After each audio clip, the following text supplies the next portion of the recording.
We're joined now by CNET editor Dan Ackerman. Hey, Dan. Hey, guys. So explain what the FBI is specifically asking Apple to create here. All right, what the FBI is asking for is they're saying we have a phone, it's got a passcode on it, we can't get into it. And Apple, of course, says, well, we don't have a list of these passcodes, we can't just give it to you. So the FBI is saying you need Apple to create a specialized version of iOS that we can force load onto this phone that will then enable us to essentially hack into it by trying different passcodes an unlimited number of times without locking or erasing the phone in order to get into it. And of course, Apple says, we not only don't have that technology, we're not even sure we could create it, and if we could, we don't want to.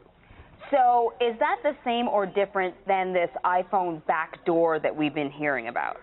That is a version of an iPhone backdoor, to be sure, and the concern is once you create this backdoor, which Apple says does not currently exist, so once you create it once, the company is obviously concerned that the government will ask for it multiple times, and then on top of that, once it exists, other governments, let's say the Chinese government, will ask for it all the time also, just as a prerequisite of Apple doing business in that country.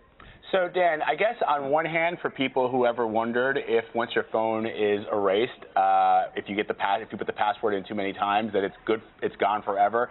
It's a good thing. We know that if you ever need to do that. On the other hand, is there a way that a possible compromise can be reached? Some way that Apple can do something that would allow the FBI access to the phone, but without infringing on other people's privacy?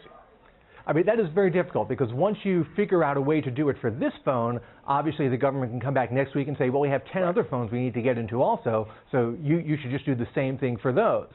Now, to be fair, the government has a compelling interest in getting into this phone and probably many other phones, and if Apple had a list of passwords or a simple way to get in, they would be compelled to turn that over. Their argument is that we do not have that technology.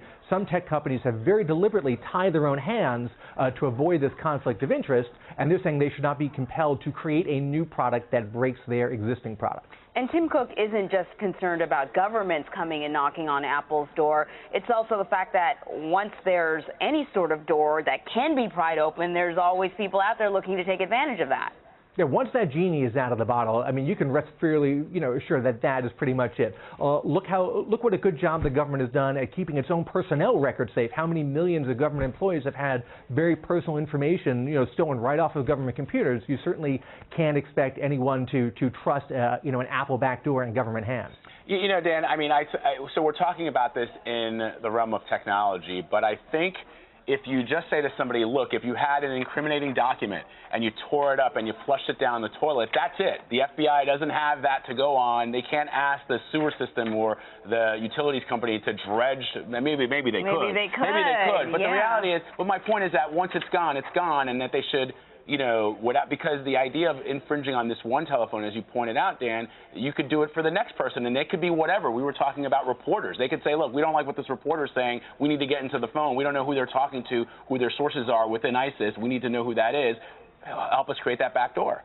Yeah, and the frustrating part is, and I totally understand this frustration, that data is not gone. It's on that phone. It's locked up. But unless you know that passcode, Apple has deliberately created a system where even they can't get in to kind of, stop them from even being tempted to ever break into their own products. Dan Ackerman, thanks a lot. Thank you.